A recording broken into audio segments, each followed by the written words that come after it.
दोस्तों आज हम बात करने वाले हैं अनुपमा शो के बारे में। वैसे तो ये शो वुमेन एम्पावरमेंट पर आधारित है, जिसमें अनुपमा की धाक हर जगह जमी रहती है। लेकिन बात की जाए इस शो में परिवार के बच्चों के संस्कार की, तो आपने देखा ही होगा कि इस शो के हर बच्चे को कभी न कभी दौरा पड़ता रहता है और वे बड़े छोटे का लिहाज भूल हमेशा झगड़ा करते रहते हैं। तो आज हम बात करने वाले हैं इस शो के बच्चों के बारे में, जिनके ट्रैक ने दर्शकों के सर दर्द को बढ़ा दिया था। तोशु तो आपको याद ही होगा, वनराज शाह और अनुपमा का बड़ा लड़का तोशु यानी कि पारितोष का झगड़ा, जो दारू के नशे में ये भी भूल जाता है कि उनके माँ बाप कौन हैं। अपनी पत्नी किंजल के लिए बुरा भला कहना तो उसकी आम बात हो जाती है। जब किंजल प्रेग्नेंट थी तो वो पेट के अंदर पल रहे बच्चे को ही बद्दुआ देता था। उसका यही कहना था कि जब मैं पैदा हुआ था तो मेरे बाप को तरक्की मिली थी और ये अभी पैदा भी नहीं हुआ है और मेरी बर्बादी शुरू हो गई है। ये सुन जब वनराज उसके कान के नीचे 2 पड़ाका दिया तो उसकी अकल ठिकाने आ गई थी। तोशु का नाजायज संबंध तो आपने देखा ही होगा, जिसको अनुपमा उजागर करती है और घर में बवाल हो जाता है। तोशु ने कहा था, आप लोग समझते क्यों नहीं हैं, किंजल गर्भवती थी, ऐसे में किसी दूसरी औरत की तरफ आकर्षित होना ये तो आम बात है। तोशु की बात सुनकर अनुपमा का खून खोल गया था और अनुपमा अपने बेटे का गिरेबान पकड़कर कहती है कि कितनी आसानी से मर्द अपने नाजायज संबंध को सही ठहराने के लिए जायज वजह ढूंढ लेते हैं। किसी भी मर्द को यह अधिकार नहीं है कि वह अपनी पत्नी को धोखा दे। फिर बिजनेस में आपने नुकसान तो देखा ही था, जिसके बाद घर में बवाल मच गया था और फिर वनराज ने जब चाटा जड़ा था तब तोशु की अकल ठिकाने आई थी। हालांकि इस समय तोशु शांत है। खैर, इनकी करतूत इतनी लंबी है। अब बढ़ते हैं आगे पाखी की तरफ। अनुपमा की बिगड़ैल बेटी पाखी की करतूतों से तो हर कोई वाकिफ है।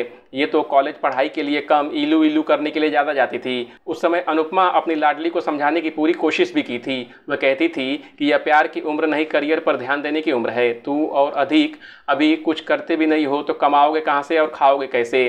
लेकिन पाखी अपनी जिद पर अड़ी रहती है और अधिक से शादी करने के लिए कहती है। इसी बीच बाबी पोती को ताना मारती है और कहती है कि शादी के लिए ये नहीं कह रही है, शादी के बाद का भी काम कर चुकी है। कुछ दिनों में गोद में नातिन ला कर देगी और बोलेगी ये लो रिसर्च का रिजल्ट। अधिक से शादी करने के लिए पाखी ने क्या क्या बवाल नहीं मचाया था। अनुपमा ने तो सबके सामने एक थप्पड़ भी उसको जड़ा था और शादी के बाद से ही पाखी और अधिक झगड़ा करने लगे।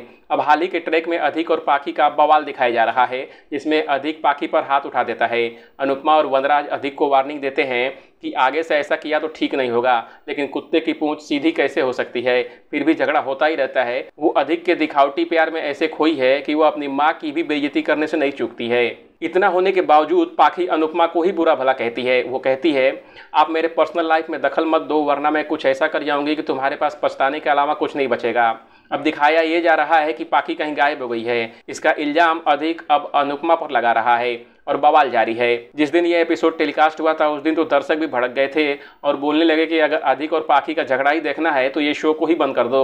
अब बात करते हैं समर की। समर बाबू को तो आप जानते ही होंगे। ये साहब अनुपमा और वनराज के छोटे बेटे हैं। कुछ दिन पहले से ये और इनकी धर्मपत्नी घर में कोहराम मचाए हुए हैं। डिम्पी पहले तो बेचारी थी, लेकिन जैसे जैसे समय बदला वो शेरनी हो गई, अनुपमा को ही आंख दिखाने लगी। समर और डिम्पी की शादी में बवाल तो आपने देखा ही था। अब शादी के बाद का झगड़ा चालू है। डिम्पी की न तो अनुपमा से पटती है और न ही बा से पटती है। डिम्पी के दिन रात के झगड़े की वजह से अनुपमा ने घर का बंटवारा भी कर दिया और अब आलम यह है कि आज समर और डिम्पी उसी घर में अलग रहते हैं। इतना ही नहीं, इसने तो काव्या को हॉस्पिटल तक पहुंचा दिया था और उसके बच्चे पर खतरा आ गया था। वो पानी का गिलास फेंक देती है और काव्या उस पर गिर जाती है। आपने एपिसोड तो देखा ही होगा, ज़्यादा क्या बताओ, नहीं तो आप भी कहेंगे कि बस कर पगले रुलाएगा क्या। अब आगे बात करते हैं काव्या की। काव्या जो वनराज बाबू की दूसरी पत्नी है, वो भी कहाँ कम है। काव्या और वनराज की लड़ाई से तो आप वाकिफ भी होंगे। लड़ाई के चक्कर में बेचारी काव्या को वनराज से भरपूर प्यार नहीं मिलता है और वो फिर प्यार की तलाश में मुंबई चली जाती हैं, जहां उन्हें अनिरुद्ध बाबू भर भर के प्यार देते हैं कि काव्या वाइफ वनराज की है और माँ अनिरुद्ध के बच्चे की बन जाती है। बाकी तो आप खुद ही समझदार हैं। जिनके खुलासे के बाद अब बवाल मचा हुआ है। वनराज को समझ में नहीं आ रहा है कि बच्चे की खुशी का मातम मनाए या जश्न। खैर, आप लोग तो खुद ही होशियार हैं, ज़्यादा बताने की ज़रूरत नहीं है। आप लोगों को पता ही होगा कि मेकर्स को टीआरपी चाहिए और टीआरपी के लिए चाहिए ड्रामा, और ड्रामा तभी क्रिएट होगा जब मारा पीटी होगी शो में।